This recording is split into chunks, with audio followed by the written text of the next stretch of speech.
Welcome, listeners. I'm Silas, your sleepy storyteller, pulling you down the rabbit hole of time, where dreams and memories intertwine. If you enjoy these videos, please tap the like button. It really helps. Also, don't forget to subscribe and turn on notifications so you can keep drifting along on your sleepy journey through history. And before we wander down the rabbit hole, share your city and time in the comments. I love imagining our journey threading through every ticking clock.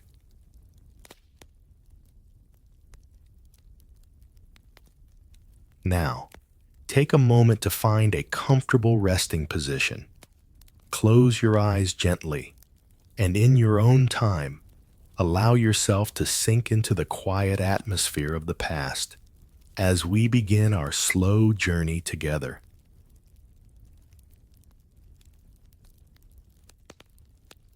The road bends downward toward the buried city, its paving stones muffled beneath a crust of hardened ash that crunches under my sandals like brittle bones. Each step sends up faint gray puffs, and already the air claws at my throat. Sharp, sulphurous, laced with the acrid tang of fire long since spent. Instinct seizes me. I reach for my lucky bandana at my belt, press it to my mouth and nose, and breathe shallowly through the fabric. I learned this the hard way in Pompeii, when the air itself had turned against me, scraping my lungs raw with ash until every breath felt like drowning. That day, a cloth between my lips was the only barrier between life and suffocation. I will not forget that lesson here. To my right, the Bay of Naples stretches outward, but it no longer gleams. Its blue has dulled to a sickly gray, smothered under drifting haze. The water looks heavy, unnatural, reflecting not sunlight, but the pall of the mountain. And the mountain, Vesuvius, looms vast and monstrous above it all, its once verdant slopes gouged open. I see where the skin of the earth tore apart, pouring avalanches of fire and gas that rolled down faster than any living thing could flee. The scars of that violence still glow faintly in imagination, as if the mountain itself remembers its fury. Pompeii has become the name whispered most often in memory, but here in Herculaneum, the death was swifter, crueler. Pompeii suffered hours beneath a ceaseless rain of pumice, roofs collapsing under the weight, people suffocating slowly in their own homes. Here, there was no such drawn-out agony. Here, the firestorm came like a god's exhalation, sudden, merciless, unstoppable. Whole streets of people were obliterated in an instant, their voices cut short before they could even cry out. The silence presses down as I descend. It is the silence not of peace but of erasure, a silence that clings like ash to skin and hair. Beneath my feet lies a city preserved in a tomb of stone, its homes, temples, and bodies sealed by fire. I feel as though I walk not only into ruins, but into the very breath of death itself. Remembering how close it came to me in Pompeii, and knowing it came swifter still to those here in Herculaneum. The first structure to greet me is the suburban baths, perched near the shoreline.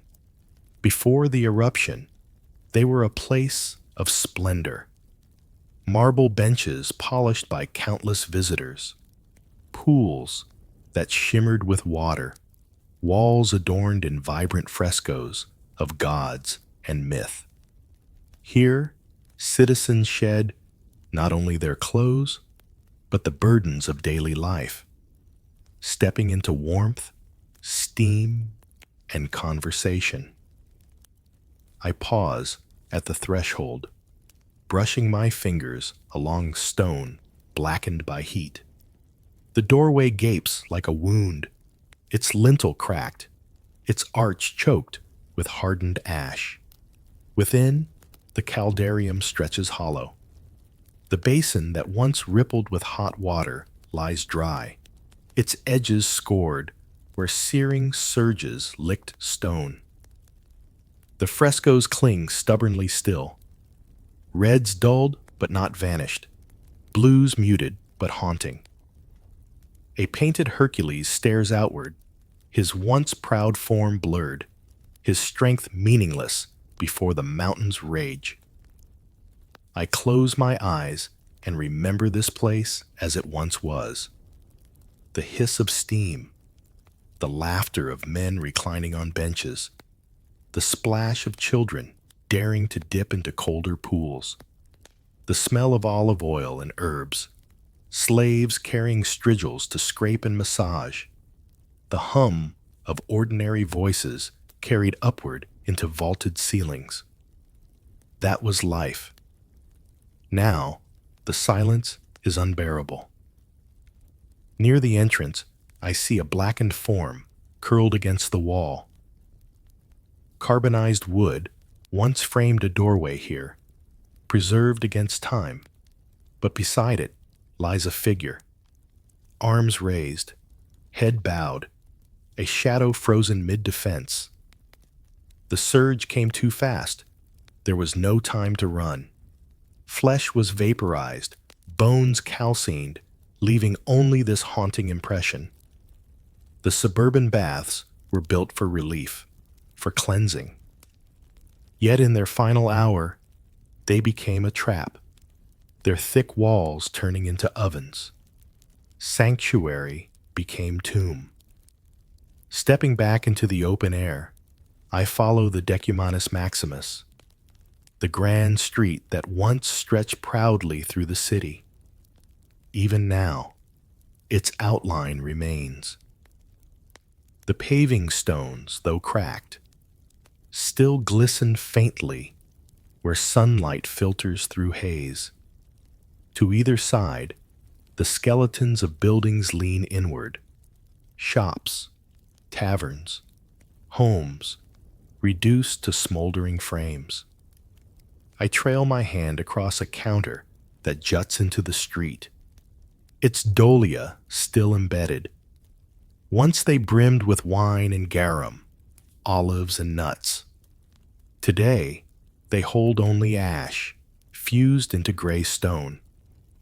On one rests a loaf of bread, carbonized into permanence, its ridges still visible, its warmth long vanished.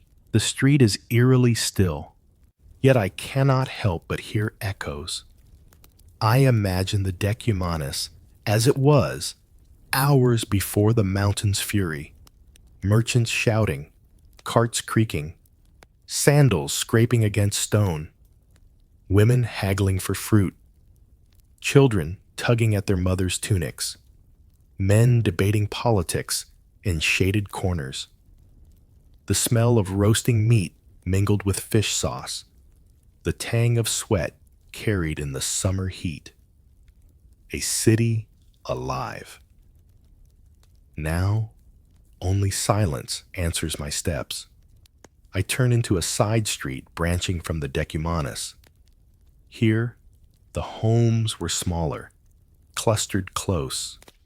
The wooden beams of roofs have been preserved, blackened but intact. A miracle of carbonization that nature granted even as it destroyed. Within one doorway, I see the remnants of a table set hastily aside, carbonized loaves still upon it. Perhaps a family had gathered for a meal when the first tremors shook their walls. Perhaps they fled in panic, leaving bread behind, believing they would return. In another threshold lies the outline of a body, Bones, charred, posture collapsed forward. A man, perhaps, his arms stretched outward as if trying to shield someone beyond the doorway. The room behind him is littered with carbonized fragments, furniture, pottery, belongings, all shattered mid-motion.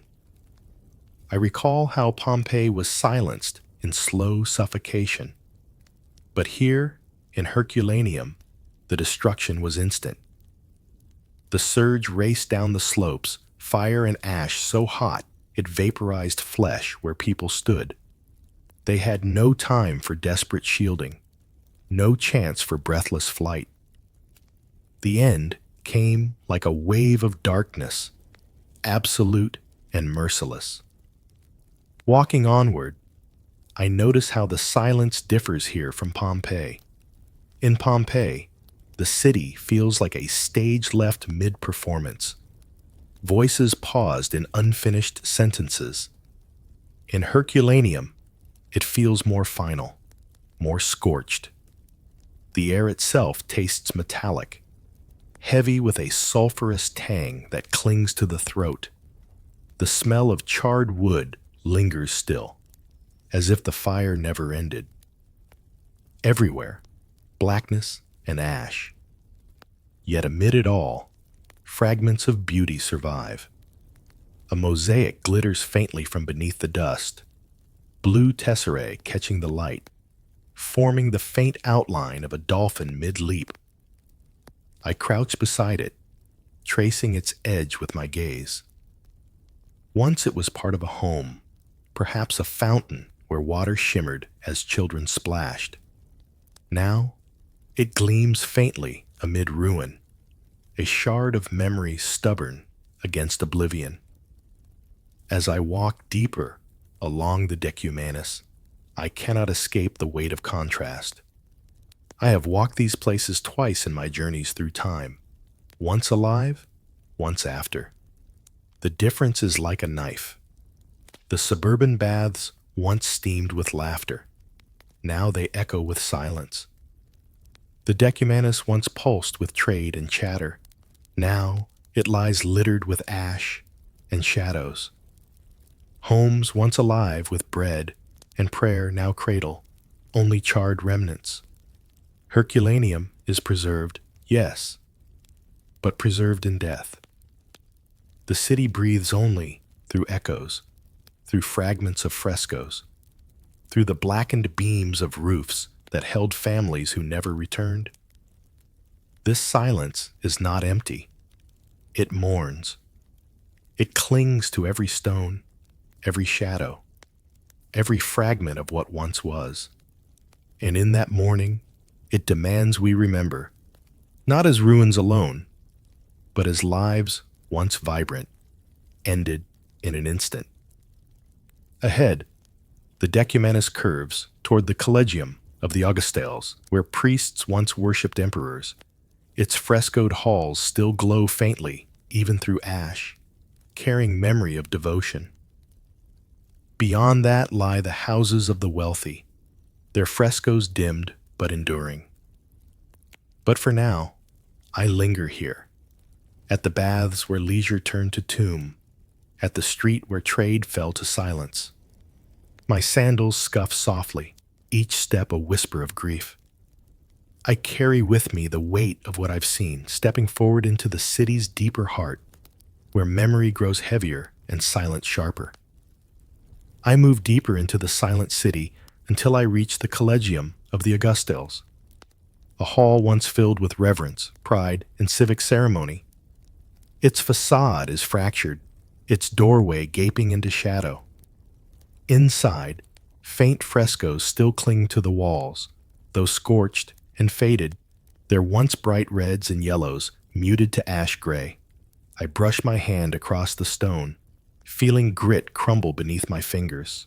This was no ordinary hall.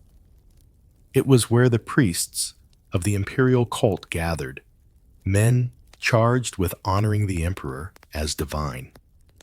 Here, incense once rose toward painted ceilings, garlands once hung from pillars, and voices once lifted in praise of Rome's eternal might. Citizens filed through these doors to witness ceremonies, to feel part of something larger, something enduring. Now, the silence mocks that sense of permanence.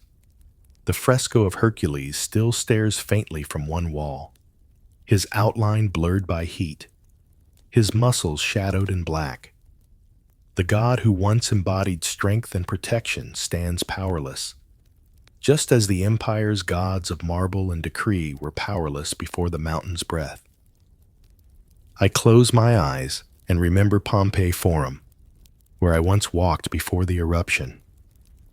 There, the temple of Jupiter loomed with pride, its steps bustling with priests and merchants, its columns gleaming white against the Campanian sun. But when I returned after the eruption, I found its steps buried in ash, its worshippers gone, its columns cracked into silence. Here, in Herculaneum, the story is harsher still. There was no drawn-out bombardment of falling pumice, no long hours to bargain with fate. The pyroclastic surge that swept through left no time for prayers. The priests here, if they gathered, had only a moment, a gasp, a scream, a fleeting shadow before the fire claimed them. Loyalty to Rome, devotion to emperor, pride in civic ritual, none of it mattered when the sky itself turned to flame. The Collegium of the Augustales now holds no chants, no incense, no garlands. Only silence and the faint smell of charred wood, clinging centuries later, as though the very walls cannot forget. From the Hall of Priests, I step back into the street and follow it toward a quieter lane. Here stands the House of the Wooden Screen, a dwelling both remarkable and mournful. Unlike most ancient homes where wood long ago vanished, here the eruption preserved it. The beams and doors remain, carbonized into brittle black, yet still standing. I pass beneath the doorway, the frame scorched but intact. Within, the rooms open in ghostly outline. Wooden partitions still mark boundaries, though their surfaces crumble at the lightest touch. A door leans half open, its grain etched in charcoal, as if it has waited centuries for someone to walk through. It is strange, this preservation. In Pompeii, the eruption left walls, frescoes, and plaster molds of people, but wood vanished, devoured by time. There, the rhythm of life was captured in color, in gesture, in shadow. But here, in Herculaneum, even the very fabric of homes, the beams that held ceilings, the doors that swung open to laughter or argument remains. And yet, these preserved beams are not signs of life, but of death. They are wood that burned so hot it transformed into charcoal in an instant, sealing its shape forever. They are reminders of a final moment, when heat surged into homes and turned them into furnaces. I kneel near a corner where fragments of pottery lie scattered, fused into the floor. Perhaps a family had gathered here when the roar came down the mountain. Perhaps they reached for one another in confusion, thinking the beams above would hold. The beams did hold, but only because they were transformed by fire into brittle ghosts of themselves. The contrast between Pompeii and Herculaneum strikes me again. In Pompeii, I walked streets muffled under meters of ash, silence stretched across roofs collapsed by weight. There, time seemed to pause mid-motion. as if the city held its breath and never exhaled. Here, in Herculaneum, time feels more final, more incinerated. Nothing paused. It ended instantly with the heat of a furnace swallowing breath and flesh before fear could even fully form.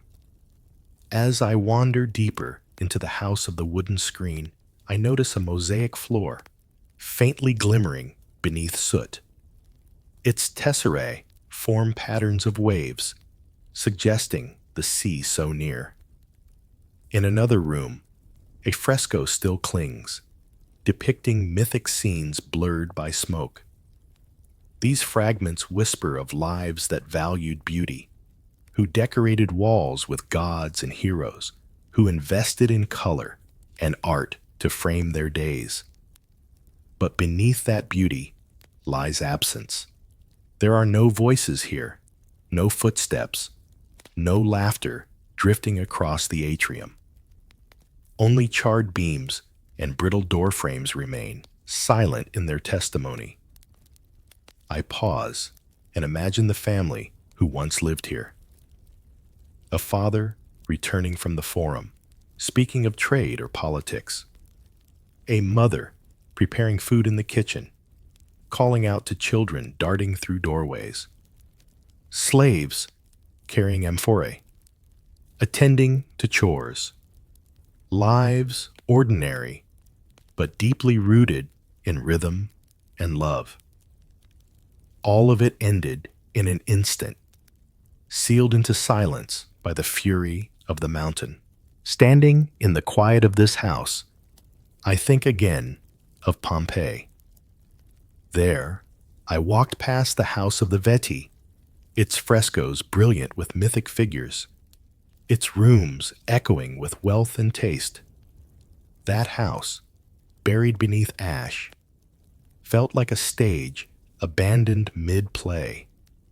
Its colors frozen, its furniture shattered, but its story still in motion. Here, in Herculaneum, the story feels different. The house of the wooden screen is no stage left unfinished.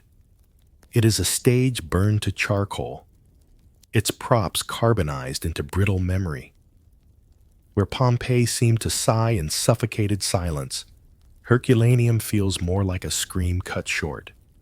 A scream that still echoes in its preserved wood, in its blackened beams, in its rooms that hold absence heavier than ash. I step back into the street, the silence following me.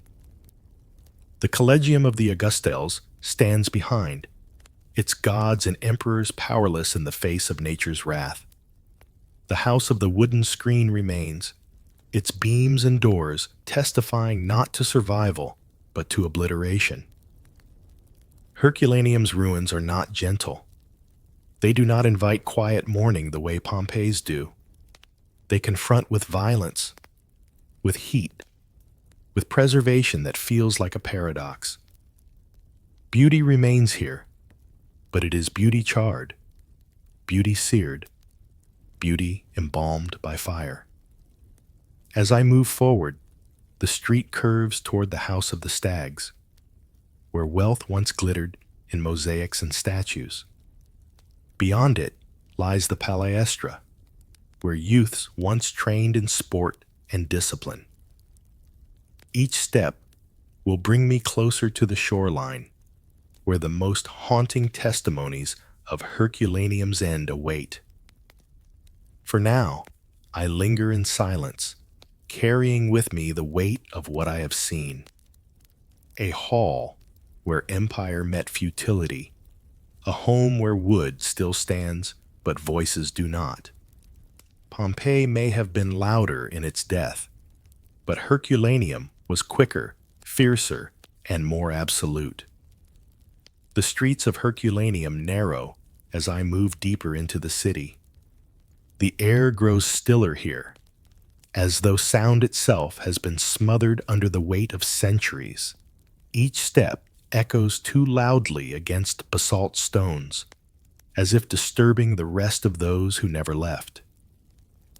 The sea lingers behind me, its briny scent mingling with the acrid undertone of charred wood and soot that still clings to these ruins. Here, the city feels more intimate. Gone are the wide, proud avenues of Pompeii's Forum or theaters.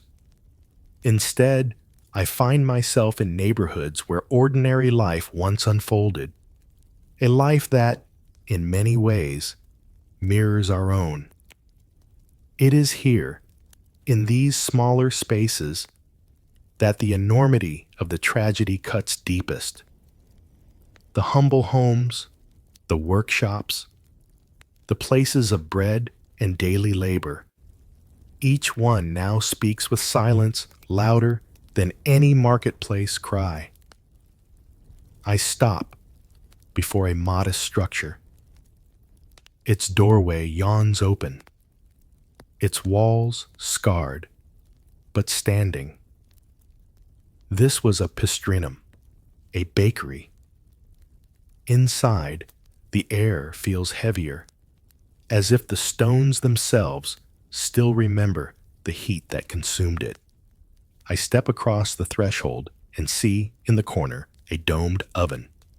Its mouth is blackened, its interior frozen mid-task. I peer inside and feel my breath catch. Rows of loaves, carbonized but perfectly formed, rest in place. Their crusts are hardened into coal, yet their round shapes remain unmistakable.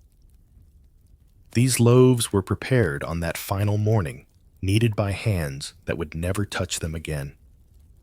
Someone stoked this oven. Someone watched the dough rise. Someone slid the loaves onto its heated stone. The smell of baking bread must have filled this room, warm, comforting, ordinary.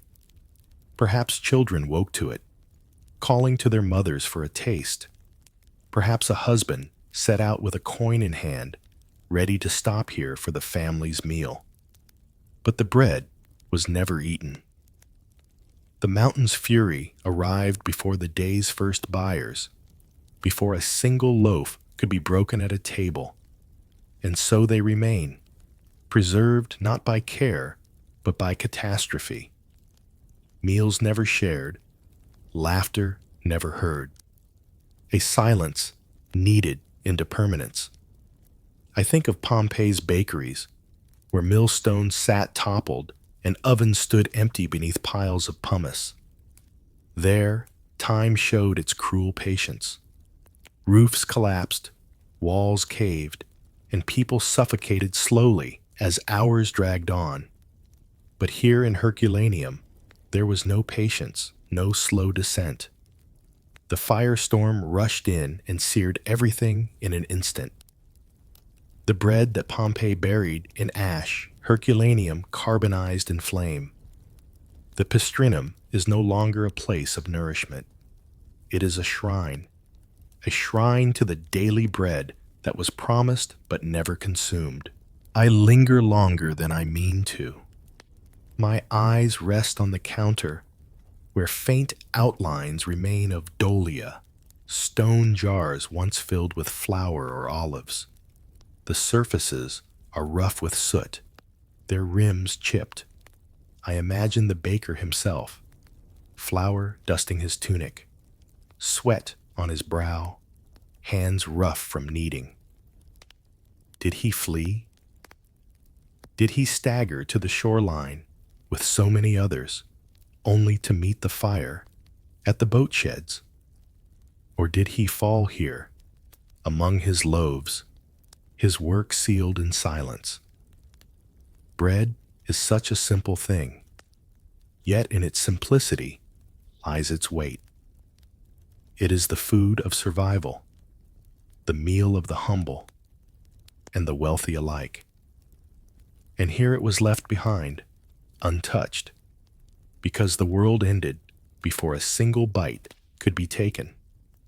The street bends, and I find myself before a far larger dwelling. Its facade, though scarred, still carries a weight of grandeur. This is the house of the Black Hall. I step inside, and the light dims. The atrium spreads before me, its walls faintly glowing with frescoes. Though they are veiled in soot, their subjects blurred but not erased. I move closer, and their figures take shape. Gods and heroes, rendered in once brilliant pigments now dulled to shadow. Hercules appears, broad and resolute. Venus, graceful yet indistinct, her beauty smothered by smoke. The frescoes are haunting. They are echoes of divine power, meant to inspire awe, but they feel instead like ghosts, mute witnesses to the fall of this home.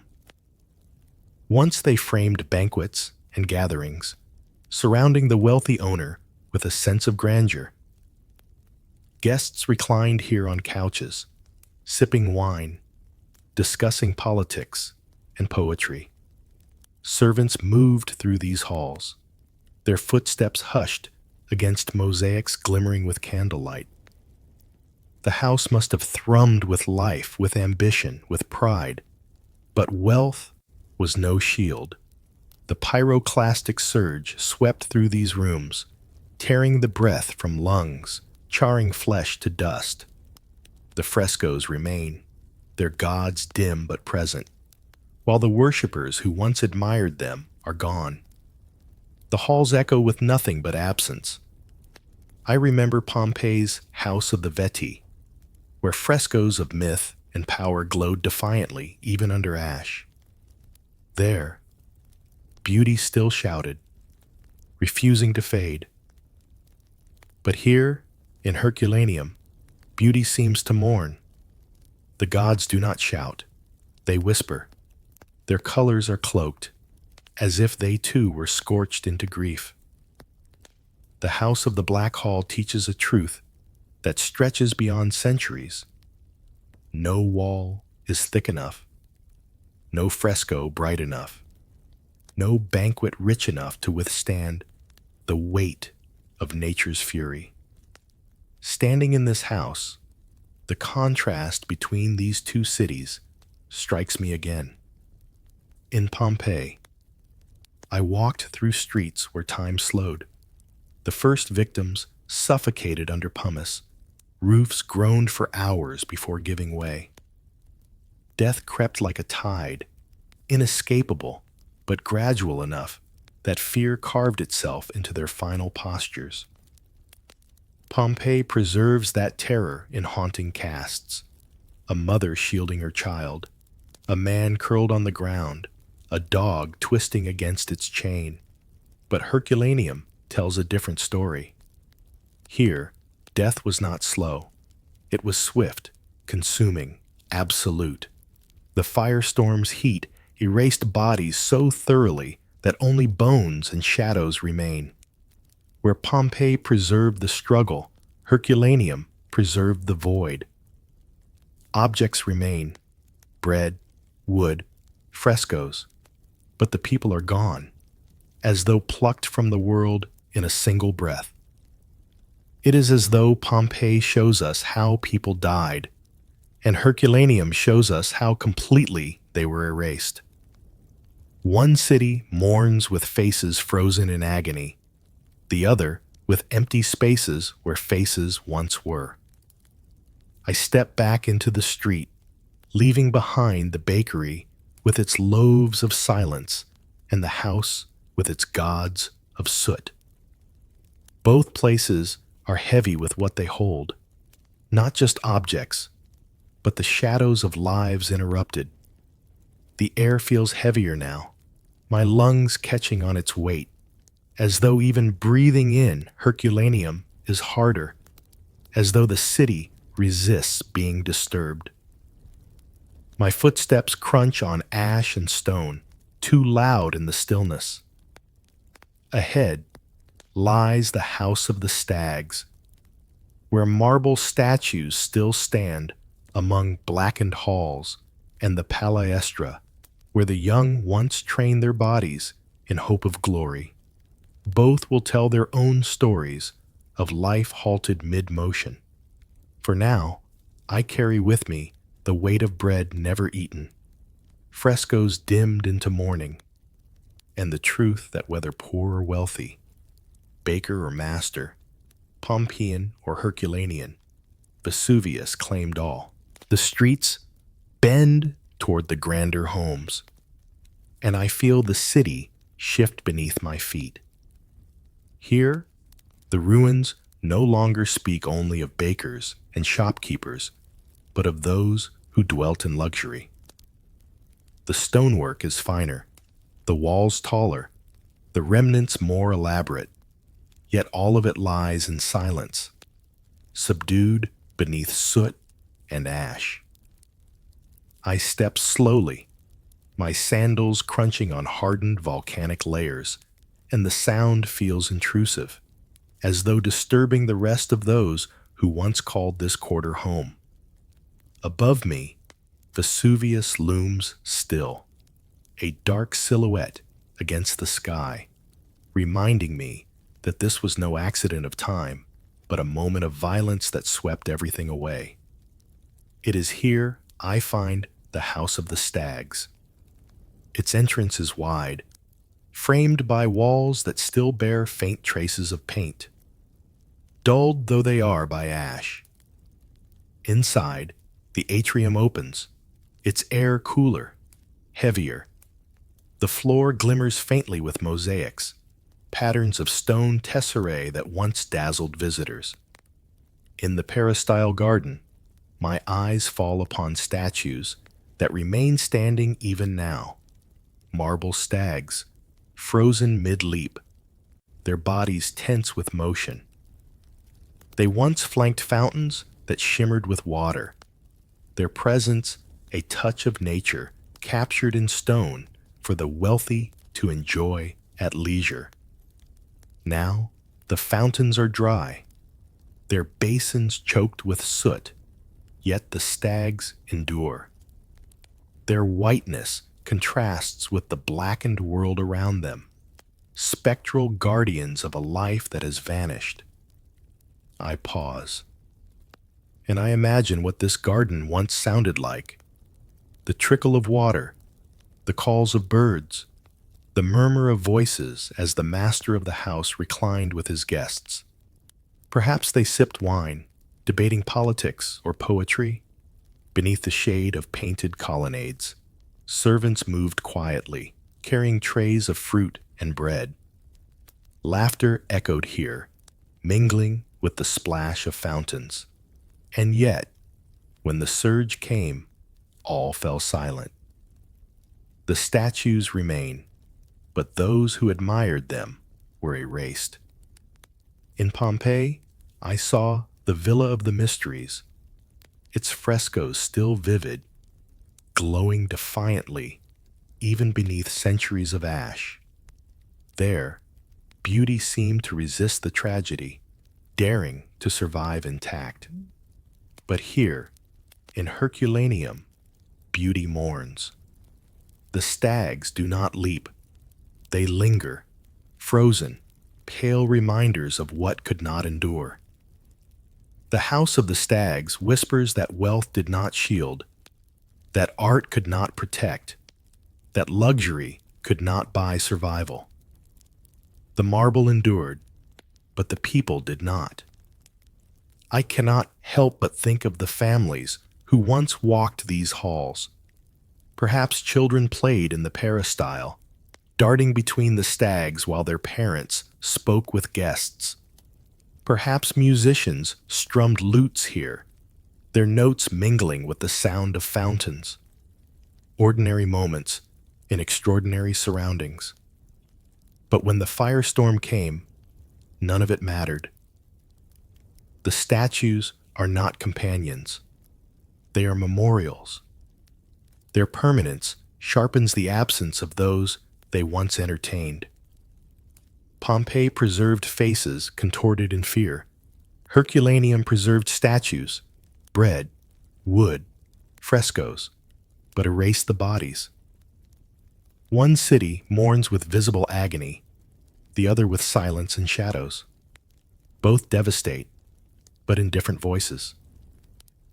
Leaving the house, I move into a wider open space. The Palaestra, the great gymnasium of Herculaneum.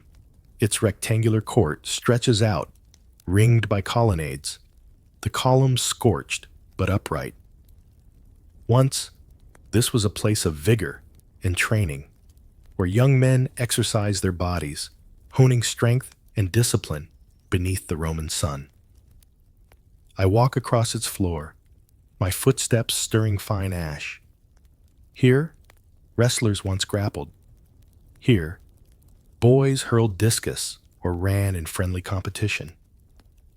The air would have rung with shouts, with laughter, with the rhythm of training. It was a place not of mourning, but of life, of growth, of the promise of youth. Now it is silent.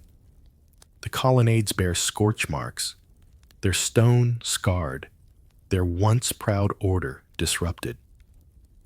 The Palaestra, once a temple of vitality, became a tomb of silence. I imagine the young who gathered here, their futures still unwritten, their strength meant to carry them into lives of civic pride and family. All of it erased in a morning. In Pompeii, the grand amphitheater still stood, ringed with silence, its tiers empty of crowds. There, death had stolen spectacle. Here, in Herculaneum, death stole promise. The amphitheater mourned the loss of performance. The Palaestra mourns the loss of youth itself. The silence here is oppressive. In the House of the Stags, it was the silence of absence, the halls still full of beauty, but empty of life. In the Palaestra, it is the silence of potential cut short, the silence of futures never lived. I touch one of the columns, its surface rough with age and heat. My fingers leave faint marks in the soot, as though disturbing something sacred. I pull my hand back quickly, ashamed, as if touching it is to intrude on the rest of those whose footsteps once pounded this ground. I think again of Pompeii, where I walked past schoolrooms and forums, where frescoes still glowed with color even amid ruin. There, children's laughter seemed almost audible, preserved in the walls. In Herculaneum, I hear no laughter, see no color. The firestorm was too quick, too absolute. It consumed everything, the voices, the faces, the very air. If Pompeii was a photograph, faces frozen in their last moments, then Herculaneum is an empty canvas, objects and structures preserved, but the people gone. And in some ways, that absence is heavier. I step away from the Palaestra, its silence pressing against me like a weight. Behind me, the marble stags remain in their frozen leap. The gods of the House of the Black Hall fade in soot, and the bread of the bakery hardens into eternal hunger. Ahead lies more ruin, more silence, more absence. But each place speaks, even in its stillness. The bakery spoke of meals never eaten, the house of wealth that could not save, the stags of beauty left standing without its admirers, the Palaestra of youth erased before it could bloom. I take a long breath, the ash-laden air scratching my throat, and step onward. The next turn will lead me toward more homes, more stories. The house of the wooden partition, the house of the mosaic atrium, each carrying its own voice in this chorus of silence. And I know that, as in Pompeii, every step will be heavier than the last. The streets narrow again, pressing me close to the ruins of the Tabernae. The shops and taverns that once formed the hum of Herculaneum's daily life. Their counters still stretch outward toward the road, stone slabs fitted with wide dolia, deep jars sunk into the masonry where wine, oil, or grain once waited to be sold. I brush the rim of one jar, its surface blackened, its mouth filled with hardened ash. Within, faint outlines of charred figs remain. Food once meant for laughter, for hunger, for ordinary sustenance. Beside it lies a basket, carbonized, its weave still visible, though fragile as shadow. It holds nothing now but dust. The ordinary lived here. Neighbors came for bread, for a measure of garum sauce, for a flask of cheap wine to carry home. Children pressed their coins into vendors' hands, eager for nuts or sweetened cakes. The voices of bargaining once filled this space, echoing between stone walls. Now, silence. The counters remain, but the vendors are gone. The jars endure, but their contents are ashes. The ordinariness itself is what aches most. It was not festivals or triumphs stolen, but the small rituals of daily life. In Pompeii, I walked the Via Marina, where tabernae lined the street, their dolia still filled with olives turned to stone. There, too, I saw carbonized loaves of bread on counters, their crusts forever stamped with ownership marks. Pompeii preserved the ordinary in startling detail. Meals abandoned mid-preparation, stalls left waiting for customers who never returned. Herculaneum echoes that silence, but more intimate, more compressed. Pompeii fell first to a long rain of pumice and ash, trapping its people in collapsing roofs. Herculaneum, struck later by the pyroclastic surge, was not buried slowly, but consumed in an instant. Here, the bread never even cooled. The figs never reached the buyer's hand. What Pompeii preserved in gradual burial, Herculaneum froze in fire. And so both cities mourn, but in different tongues. Pompeii whispers of time suspended. Herculaneum cries of time erased. I linger at a tavern counter, tracing the soot-streaked surface where cups once clinked. I imagine men leaning here with elbows propped, gossiping over mulled wine as dusk settled outside. Perhaps they laughed at politics, at neighbors, at the folly of Rome's distant emperors. Perhaps they argued over debts, their voices sharp, their fists striking this very stone. Now, only faint impressions remain. A circle etched into the counter where a jug once sat too long, the blackened outline of a wooden shelf against the wall. Ordinary clutter, preserved by catastrophe. In Pompeii, I saw the same clutter. Graffiti scrawled in chalk across tavern walls, jokes about drinking too much, boasts about lovers. Pompeii's taverns carried the voices of its citizens into eternity.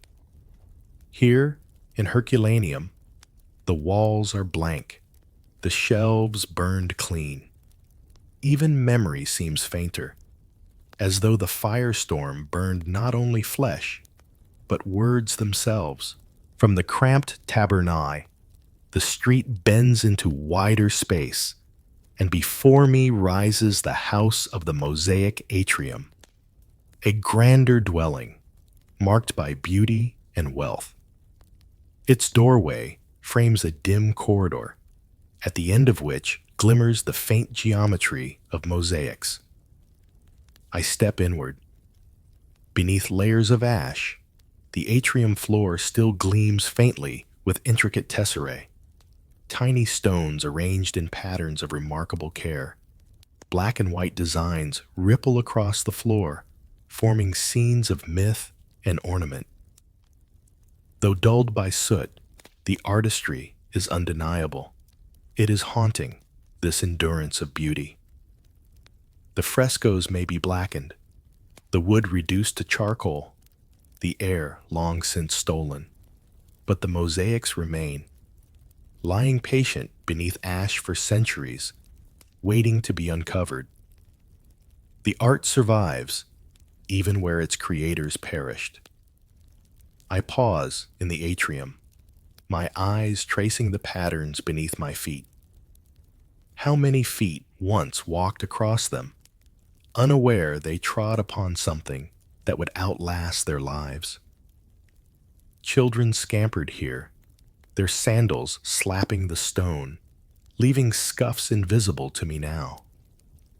Guests entered, gazing down at the shining floor as servants led them inward. The atrium, with its impluvium pool at the center, shimmered with reflected light once. Water rippled there, carrying sunbeams across mosaic patterns like living jewels.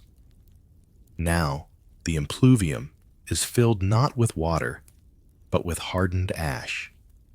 The house is silent, its masters gone, its frescoes dim, its beauty enduring without those who admired it.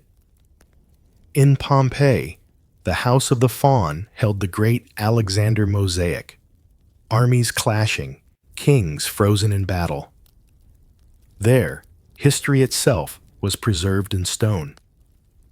In Herculaneum, no such grand narrative survives. Only patterns, scenes of myth, delicate designs. But in both, the irony is cruel. The mosaics endure, while their owners are dust. The house of the mosaic atrium belonged to a family of means. Its atrium and peristyle spoke of status, of power. Its mosaics were not necessities, but luxuries, meant to proclaim refinement. And yet, when the mountain's firestorm arrived, wealth offered no shield. Its frescoes blistered, its doors burned, its masters vanished. In Pompeii, the grand villas told the same story. The house of the Veti, with its vibrant frescoes, preserved not the laughter of its banquets, but the silence of its ruins. Wealth crumbled alongside poverty, fresco beside graffiti, marble beside mud brick. The eruption cared nothing for status. Herculaneum reminds me again. Beauty endured, but those who loved it did not. Wealth proclaimed itself eternal, but nature whispered otherwise. Pompeii and Herculaneum stand as mirrors of one another. Pompeii, with its gradual burial, offered us faces and gestures, preserved in plaster as though in mid-motion. Herculaneum, struck by fire and surges, left behind silence, charred remains, objects without owners. One city mourns through presence, the other through absence. The tabernae tell us of lives paused mid-task. The house of the mosaic atrium tells us of art outlasting flesh. Pompeii told the same story with different notes.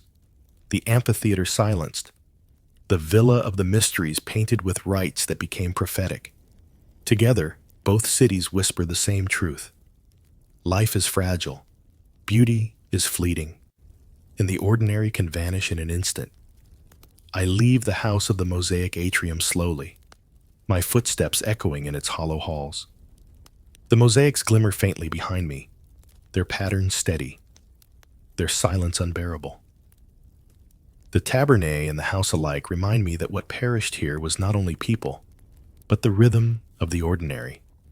Meals, laughter, business, art. Pompeii mourned with plaster casts, with faces contorted in final breath. Herculaneum mourns with absence, with bread uneaten, mosaics gleaming without their masters, statues standing alone in gardens emptied of life. I step back into the street, the weight of both cities pressing against me. The rabbit hole of time carries me forward still, toward more ruins, more silence, more memory. And I know each step will be heavier than the last. The streets of Herculaneum slope downward now, guiding me toward the sea, or at least toward where the sea once met the city's edge. My sandals scuff against paving stones, still warm in memory, though blackened in reality. The air here grows heavier, tinged with salt and ash, carrying the faint echo of waves that once promised escape. I think of Pompeii as I descend. That city died under layers of ash and stone, entombed inland, its people preserved in houses and forums. Herculaneum met its end differently. Here, the sea was within sight, within reach, and yet it gave no salvation. Where Pompeii's people suffocated slowly, many here fled toward water, believing salvation lay only steps away. Instead, they found the most harrowing of tombs. At last, the arched chambers appear, the boat houses that lined Herculaneum's ancient shore. Their stone vaults gape like open mouths, dark and hollow, still smelling faintly of char and brine. Once, they sheltered fishing boats, nets, and tools of trade. They were meant for labor and livelihood, not for death. But when the sky split and the mountain hurled its fire, dozens of people crowded into these vaulted chambers, seeking refuge. Families clutched each other in the darkness, mothers cradling infants, fathers shielding wives, neighbors pressed shoulder to shoulder in desperate hope that stone walls might block a storm of fire. Archaeologists would later uncover their skeletons here, clusters of bones huddled together, jaws agape as though screaming when the surge came. Some women's arms still wrapped around children, their small rib cages folded within larger ones. Men's bones were found bent forward, their spines twisted, their skulls shattered by the sudden heat. The eruption struck with such force that flesh vaporized instantly, leaving only scorched bone, fused jewelry, and the outline of final gestures. I step beneath one of the arches, the air colder here, the silence crushing. I see them in my mind's eye, not skeletons but people, alive in their final moments. A woman whispering prayers, rocking her child against her chest. A man clutching the handle of a boat, believing he might push it into the sea once the storm passed. Children crying, their small hands covering ears against a roar that grew louder with each breath. The boathouses became their final sanctuary, but they were no sanctuary at all. The pyroclastic surge swept down in the early morning, an avalanche of fire, gas, and ash moving faster than any horse could run. When it reached these vaults, it entered like a flood, searing lungs before breath could be drawn, stripping life in less than an instant. In Pompeii, death had faces preserved, plaster forms of agony, of fear, of embrace. In Herculaneum's boathouses, death left only bone, fragile yet stark, a silence deeper than Pompeii's. Where Pompeii mourned in forms, Herculaneum mourns in absence, absence of flesh, absence of sound, absence of escape. Scattered among the bones, archaeologists found possessions, silent testimonies to hope. Bronze coins fused together, clutched in skeletal hands. Small wooden boxes, charred but intact, their contents long gone. Jewelry, rings, necklaces, earrings, still gleaming faintly through soot, worn by women who fled with the treasures they believed might matter tomorrow. I kneel near the dark outline of one chamber, picturing the woman whose bracelet once glowed there, a coil of gold now dulled by ash. Did she imagine she might barter it for safe passage on a boat? Did she cling to it because it was the last link to her family, her identity, her dignity? The bracelet survives. She does not. In Pompeii, too, I saw such objects. Coins clutched by a man sprawled in the street, bread carbonized in an oven, keys still in doorways. Both cities whisper the same truth. In the face of catastrophe, humans carry what they can, even when nothing can be carried into the silence that follows. Standing in the boathouses, I feel the futility press upon me. The sea was only steps away. The sound of waves must have echoed against these very walls as families huddled inside. They must have believed salvation was within reach, that boats could take them to safety, that the water itself could shield them from fire. But the sea betrayed them. No boats remained to launch. The pyroclastic surge did not halt at the shoreline. It raced into the vaults, filling them with death, making the sea itself a cruel witness. In Pompeii, many died in houses, trapped by collapsing roofs, still within the places they knew. Here, in Herculaneum, death mocked hope. These people ran, they fled, they sought the shoreline. They did everything survival demanded, and still the mountain claimed them. It is futility at its most harrowing. Beyond the boathouses lies the shoreline itself, or what remains of it. The ancient sea has retreated since 79 AD, the coast shifted by centuries of volcanic debris. But I imagine it as it was that morning, waves slapping stone, boats pulled high upon sand, the air thick with salt.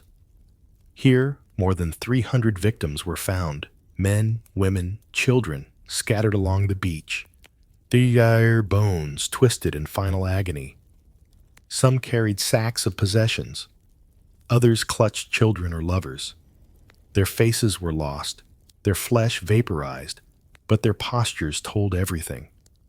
Bodies curled against the earth, arms shielding faces, spines bent in pain that lasted only a fraction of a breath. The shoreline, which should have been a threshold to safety, became a threshold to silence. The sea, endless and vast, bore witness to death it could not prevent. I walk slowly across the hardened ash where the ancient shore once lay. In my mind, I see them as they were in their last moments.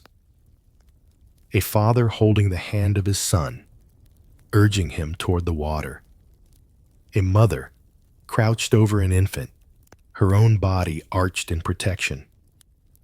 Young men gripping oars, shouting to each other, believing they might launch a boat against the tide of fire. And then the surge. A wind hotter than flame. A roar like the breaking of the world. Lungs seared. Bodies struck down mid-motion. Screams swallowed in an instant. When the silence returned, the sea remained, endless and indifferent, lapping gently at a shore lined with the dead. In Pompeii, tragedy unfolded slowly. A rain of stone, a long night of collapse. In Herculaneum, it was swift, merciless, absolute. One moment, voices cried out. The next, they were ash. I stand at the edge of that ancient shoreline and look outward. The bay stretches vast and calm, as it must have after the eruption's fury passed. It feels obscene, this calmness, as though the water itself has chosen to forget what it saw. But the sea is no innocent. It watched as families begged for mercy, as children reached for waves that did not save them. It mirrored the fire in its surface, reflecting back the storm as though mocking hope. And when the surge ended, it washed quietly against the shore, carrying no one to safety, offering no escape. The sea is eternal, but it is not merciful. Pompeii had no sea to betray it. Herculaneum did. Here, at the ancient shoreline, the weight of the tragedy reaches its climax. More than 300 lives ended in this narrow strip between fire and water. The boathouses became tombs. The beach became a graveyard. What was once a place of commerce and livelihood, where fishermen hauled nets, where boats were launched into morning light, became the most harrowing reminder of fragility. I feel the silence pressing against me, heavier than stone. I imagine the cries, the rush, the hope that must have filled this space, and I mourn the futility that so many ran so far, only to find the sea no kinder than the mountain. Pompeii and Herculaneum are often spoken of together, twin victims of the same eruption. But here, at the shoreline of Herculaneum, I feel their differences most keenly. Pompeii was buried slowly, preserving faces, gestures, moments of fear. Herculaneum was incinerated instantly, leaving bones huddled in vaults, possessions charred, mosaics glowing faintly in silence.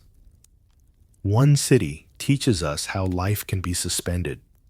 The other teaches us how life can be erased. Together, they are mirrors, reflections of fragility, of futility, of love frozen and love lost. And here, at the sea's edge, I cannot shake the thought that the greatest cruelty of Herculaneum was this: hope itself was turned into a trap. The people who fled to the shore believed they might live. Instead, they died within sight of salvation. And so, my quiet walk ends here, at the shoreline of Herculaneum, among the ghosts of families who sought mercy and found only silence.